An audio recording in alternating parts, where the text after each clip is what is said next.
اب ہم بات کریں گے بلوچستان کی واحد خواتین یونیورسٹی سردار بہادر خان ویمنز یونیورسٹی میں سامنے آنے والی کروڑوں روپے کی مالی اور انتظامی بے ضابطیوں کی۔ نہ وہاں پر سسٹمز فعال ہیں، نہ اسکالرشپس کا حساب ہے، نہ اثاثوں کا ریکارڈ ہے، اور نہ ہی غریب طالبات کے مستقبل کی پرواہ ہے۔ پبلک اکاؤنٹس کمیٹی کی رپورٹس چیخ کر یہ بتا رہی ہیں کہ کروڑوں روپے ضائع ہو چکے ہیں، ذمہ داروں کا تعین نہیں ہو رہا ہے اور ہزاروں طالبات کی تعلیم اب خطرے میں ہے۔ اس سارے معاملے پر بات کرنے کے لیے ہمیں جوائن ہے بیورو چیف کوئٹہ خلیل احمد نے۔ خلیل، سب سے پہلا سوال میرا آپ سے یہی ہے کہ بلوچستان جیسے حساس اور پسماندہ صوبے میں خواتین کی واحد یونیورسٹی میں اربوں کی بے ضابطیاں، آخر اس کا حساب کون دے گا؟ جی ہاں، بالکل آپ صحیح کہہ رہی ہیں کہ بلوچستان میں تو یوں تو ہر شعبہ زبوں عالی کا شکار ہے، لیکن اب ہم بات کریں بلوچستان میں 11 یونیورسٹیوں کی تو وہ بدترین مالی بحران سے جو ہے وہ دوچار ہیں، اور 3 ماہ سے ان کے ملازمین کو تنخواہ نہیں ملی، اور جبکہ بلوچستان یونیورسٹی کے کوئی 100 سے زائد پروفیسر اور ملازمین ہیں جن کو ریٹائر ہوئے 1 سال ہو گیا، لیکن ان کے بقایا جات ابھی تک ادا نہیں کیے گئے۔ اور سب سے زیادہ جب ہم بات کرتے ہیں ایس بی کی کے ساتھ سردار بہادر خان وومن یونیورسٹی، تو اس میں تو کرپشن کے تمام ریکارڈ ٹوٹ گئے۔ آپ یقین کریں کہ بلوچستان ویسے ایک حساس صوبہ ہے جیسے آپ نے کہا، اور یہاں پہ والدین اسکولز کے بعد کیونکہ یونیورسٹیوں میں اپنی بچیوں کو نہیں بھیجتے تھے، اس وجہ سے جو خواتین میں جو تعلیم کا ریشو تھا وہ بہت کم تھا۔ لیکن یہ ہے کہ صدر مشرف کے دور میں سردار بہادر خان یونیورسٹی جو بنی، اور اس کے بعد ہزاروں کی تعداد میں یہاں جو ہے طالبات نے داخلہ لیا مختلف اس میں اور اس کو قائم کیا۔ شروع میں تو یہ بالکل ٹھیک ٹھاک چل رہی تھی، لیکن جیسے جیسے وقت گزرتا گیا تو اس کا برا حال ہو گیا۔ کوئی معیار نہیں ہے اس میں تعلیم کا، اور آپ اندازہ کیجئے کہ آج جو ہماری پبلک اکاؤنٹس کمیٹی ہے اس کو بھی کوئی جواب دینے کو تیار نہیں ہے۔ مئی میں ایک اجلاس ہوا تھا جس میں کچھ منصوبے تھے اور ان کو 15 دن کا ٹائم دیا گیا تھا کہ یہ آپ نے کمپلیٹ کرنے ہیں، لیکن آپ اندازہ کریں کہ 5 مہینے گزر گئے، ابھی تک ان پہ کوئی کام شروع ہی نہیں ہوا۔ اور مختلف مدات میں جو ہے وہ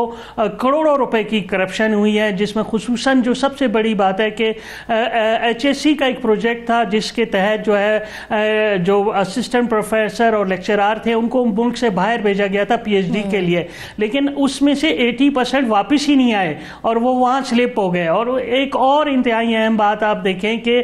3 ایسے لوگ جو کہ نہ یونیورسٹی کے ملازمین تھے، نہ ہی وہ پروفیسر تھے، نہ ہی وہ لیکچرار تھے، ان کو بھی جو ہے باہر اس پروجیکٹ کے تحت بھیج دیا گیا، اور وہ بھی وہاں سے فرار ہو گیا، جس سے جو ہے بہت بلوچستان کی بدنامی ہوئی۔ اور اس میں تقریباً 59 ملینز کا جو ہے وہ قومی خزانے کو نقصان پہنچا، جو کہ ان لوگوں پہ خرچ کیے گئے تھے۔ اور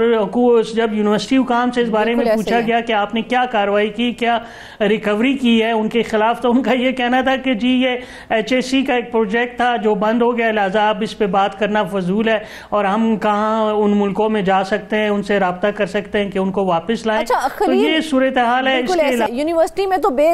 تحاشا بے ضابطیاں کی گئی ہیں، وہ ایک الگ معاملہ ہے۔ اگر ہم ابھی یونیورسٹی کے حوالے سے ہی بات کریں تو ہمارے ذرائع یہ کہتے ہیں کہ یونیورسٹی نے 61 ملین روپے کے E R P, C M S اور اوریکل سسٹمز پر خرچ کیے ہیں، مگر یہ سسٹمز دیکھا جائے تو آج تک فعال نہیں ہو سکے ہیں۔ آپ نے 5 مہینے کا ذکر کیا کہ 5 مہینے بعد بھی اگر دیکھا جائے تو پی ایس سی کے احکامات پر عمل ہی نہیں ہوا ہے، تو کیوں عمل نہیں کیا جا رہا ہے اس کے اوپر؟ جی ہاں، بالکل یہ بلوچستان کی واحد وومن یونیورسٹی ہے، اور اس کے وائس چانسلر کے لیے اتنی بڑی بڑی سفارشیں آتی ہیں کہ میں آپ کو بتا نہیں سکتا۔ اور پھر مطلب جونیئر ترین لوگوں کو وائس چانسلر لگا دیا جاتا ہے، پھر جب وہ کرپشن کرتی ہیں تو کیونکہ ان کے پیچھے 62 لوگ ہوتے ہیں تو ان کے خلاف کوئی کارروائی نہیں ہوتی۔ اس میں اتنا زیادہ کرپشن ہوا ہے بلوچستان وومن یونیورسٹی میں کہ جس میں ڈیولپمنٹ پروجیکٹس سارے کے سارے نامکمل ہیں، اور خصوصاً جس آپ نے 3 شعبوں کی بات کی، یہ سیمسٹر ابھی مطلب 2017 سے 19 تک جو ہے نا ان کو فعال ہونا تھا، لیکن یہ 2025 آ گیا ہے اور یہ 60 ملین جو ہے یہ ضائع ہو گیا، اور اگر دوبارہ ان کو فعال کرنا ہے تو مزید 6 ملین اس پہ خرچ کرنا پڑیں گے، اور وہ بھی یہ ہوتا ہے کہ نہیں ہوتا، لیکن اس کا بھی کوئی جواب نہیں ہے۔ بہت ہی یونیورسٹی کی جو انتظامی صورتحال ہے انتہائی خراب ہے، کوئی جواب دہ نہیں ہے، ہر جو ایک دوسرے پہ جو ہے وہ بلیم لگاتے ہیں کہ یہ اس کا ہے اور یہ پچھلے والے نے کیا اور آنے والا بھی کچھ نہیں کرتا. طالبات کا جو ہے وہ کافی جو سیمسٹرز ہیں وہ نامکمل ہیں اور بہت سے شعبے جو ہیں وہ مکمل طور پہ فعال نہیں. اب آپ اندازہ لگائیں کہ 3 کیمپس ہیں اس کے، جس میں خوزدار، نوشکی اور پشین کے جو ہے یہ بنائے گئے ہیں، جس میں پشین میں 400 ہیں، نوشکی میں 700 طالبات ہیں اور خوزدار میں 800 طالبات ہیں. لیکن یہ مکمل طور پہ غیر فعال ہے. ان بچیوں سے فیسیں لے لی گئی ہیں لیکن اس کیمپس میں کوئی پڑھائی نہیں ہو رہی، اور یہ یقین کریں کہ یہ 2000 کے قریب جو طالبات ہیں ان کا مستقبل مکمل طور پہ تاریک ہو گیا. اور اب پبلک اکاؤنٹس کمیٹی نے فیصلہ کیا ہے کہ وزیر اعلیٰ اور گورنرز اور جو وفاقی وزیر احسن اقبال ہیں ان کے ساتھ مل کے اس کو دوبارہ فعال کرنے کے لیے کوششیں کی جائیں گی. لیکن صورتحال جو ہے وہ انتہائی خراب ہے. کس طرح سے کیا جائے گا جب اتنی بے ضابطگیاں سامنے آئیں گی؟ خلیل، آپ نے ذکر کیا کہ وظائف پر ایسے افراد کو بیرون ملک بھیجا گیا جو یونیورسٹی کے ملازم ہی نہیں تھے، اور وہ وظائف بھی تھوڑے نہیں تھے، تقریباً 59 ملین روپے کے وظائف تھے وہ. لیکن سوال یہ ہے کہ یہ جعلی اسکالرشپس آخر کس نے منظور کی تھیں اور کس سے منظوری لی گئی تھی؟ کیا ذمہ دار صرف HEC ہے یا یونیورسٹی انتظامیہ بھی اس کے اندر برابر کی شریک ہے؟ بالکل، اس میں یونیورسٹی انتظامیہ جو ہے وہ برابر کی شریک ہے، کیونکہ جو نام تھے یا جو سلیکشن تھا استادوں کا، جو لیکچرارز کا یا اسسٹنٹ پروفیسر کا، تو وہ نام تو یونیورسٹی انتظامیہ نے دیے تھے. انہوں نے جو ہے میرٹ پہ لسٹ بنائی تھی اور اس میں اس وقت کے جو وائس چانسلر تھے یا اور دیگر بڑے کرتا دھرتے تھے انہوں نے 3 اپنے رشتہ داروں کے نام بھی اس میں ڈال دیا، جو کہ نہ ہی لیکچرار ہیں، نہ ہی اسسٹنٹ پروفیسر ہے اور نہ ہی وہ ملازمین میں شامل ہیں. اور وہ تینوں جو ہے وہ چلے گئے بیرون ملک وہاں پڑھنے کے لیے، اور پڑھا تو نہیں، وہاں وہ سلپ ہو گئے. تو جس کی وجہ سے جو ہے بہت بدنامی. اور بلوچستان کے لیے ان حرکتوں کی وجہ سے بلوچستان کے لیے HSC نے جو ہے نا یہ پروجیکٹ بالکل بند کر دیا ہے. کیونکہ بلوچستان میں جب یہ پروجیکٹ شروع کیا گیا تھا تو تمام یونیورسٹیوں سے اساتذہ گئے تھے، اور اس میں سے 75% تمام یونیورسٹیوں کے جو اساتذہ تھے وہ واپس نہیں آئے. وہ وہاں پہ انہوں نے پناہ لے لی اور وہاں وہ سلپ ہو گئے، اور انہوں نے واپس بلوچستان میں رپورٹ نہیں کی، جس کی وجہ سے بلوچستان کا ایک بہت بڑا نقصان ہوا کہ HSC نے اب بلوچستان میں جو ہے نا اس طرح کے پروجیکٹ دینا بند کر دیے ہیں. اچھا خلیل، ایک اور بھی چیز جو ذرائع کے تھرو ہم تک پہنچی وہ یہ کہ یونیورسٹی کی جو جائیداد تھی اسے بغیر ٹینڈرز کے، لیز معاہدے یا پھر سیکیورٹی کلیئرنس کے یوں ہی دے دیا گیا. 11.571 ملین کا نقصان ہوا. سوال لیکن میرا صرف یہ ہے کہ یہ اثاثے کس کے کہنے پر اپنوں میں یوں بندر بانٹ کیے گئے ہیں؟ جی ہاں بالکل، اس میں بھی آپ دیکھیں کہ بلوچستان جو وومن یونیورسٹی ہے اس کے بڑے اثاثے ہیں، اس کی جو مطلب اس کے جو احاطے میں اسٹیشنری کی دکانیں ہیں، اس میں کینٹین ہے، اس کے علاوہ اس میں دیگر جو پنک پوائنٹس ہیں جہاں پہ بچیوں کے لیے اور کھانے پینے کی چیزیں ہوتی ہیں. اس کے علاوہ دیگر اور بھی دکانیں ہیں جو باہر یہ جو بیرونی دیوار ہے اس کے ساتھ بھی بہت زیادہ جو ہے کمرشل دکانیں. لیکن کسی کو کچھ پتہ نہیں ہے، کیونکہ میں ایک مشاہدہ ہے میرا گزشتہ 10-12 سال سے، میں دیکھ رہا ہوں کہ یونیورسٹی میں جب بھی کوئی وائس چانسلر آتی ہے وہ اپنے طریقوں سے کام کرتی ہیں، اور پھر نیچے جو مافیا ہے اس نے سب کچھ ان کی غلط بریفنگز کی وجہ سے جو ہے کسی کو کچھ پتہ ہی نہیں ہے کہ ہمارے کتنے اثاثے ہیں، کتنی دکانیں، کتنا کرایہ آ رہا ہے، کون وصول کر رہا ہے. اس کا کوئی ریکارڈ ہی نہیں ہے، پبلک اکاؤنٹس کمیٹی میں پیش ہی نہیں کیا گیا. اس کے علاوہ ماضی میں جتنی بھی آڈٹس ہوئے ہیں اس میں اربوں روپے کے جو ہے وہ دکھائے گئے ہیں فلاز، کہ اس کا کوئی حساب ہی نہیں مل رہا کہ یہ پیسے کہاں خرچ ہوئے ہیں، کس نے خرچ کیے ہیں، اور کوئی اس کا جواب دہ نہیں ہے. اس پہ جو پیرا بنائے گئے تھے، پیراز، اس کا بھی کوئی جواب نہیں ملا. اور پھر وہی بات ہے کہ بس مٹھی پاؤ والا حساب ہے،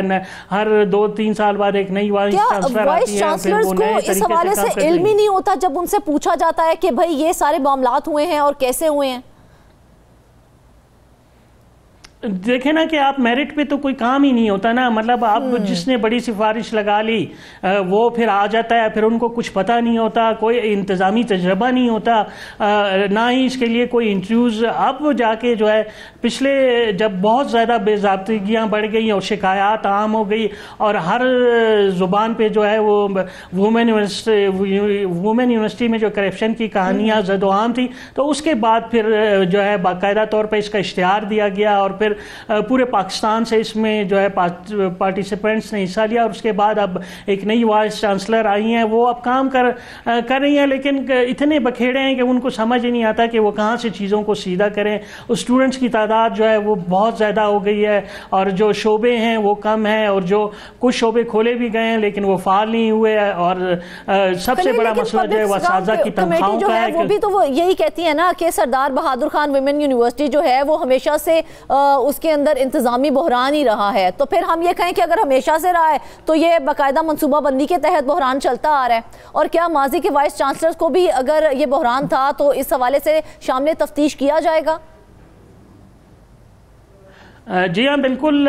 اس کے حوالے سے کافی تحقیقاتی کمیٹیاں بنی ہیں، لیکن وہ جس طرح کمیٹیاں بنا دی جاتی ہیں تو اس کا آپ کو پتہ ہے کہ وہ مسائل جو ہیں وہ دب جاتے ہیں، پھر وہ سامنے نہیں آتے، نہ ہی ان کی رپورٹ سامنے آتی ہیں.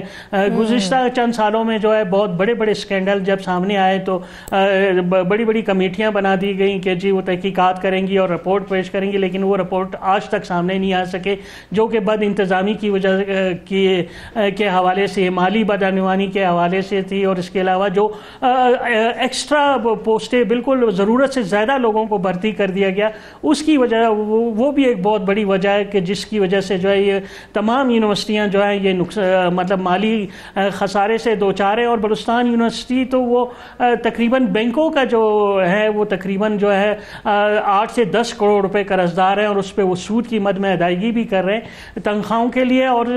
میری جب بات ہوئی ذمہ داروں سے تو انہوں نے بتایا کہ بلوچستان کی جو 11 یونیورسٹیاں ہیں ان کے ملازمین اور جو اساتذہ ہیں ان کے لیے تقریباً 22 ارب روپے سال ان کی تنخواہوں کے بنتے ہیں. صرف ایچ اے سی نے 8 ارب دیے ہیں اور 3 ارب روپے صوبائی حکومت نے دیے ہیں، اور اب 11 ارب روپے کا شارٹ فال ہے. آپ بتائیں کہ کس طرح پورا ہوگا؟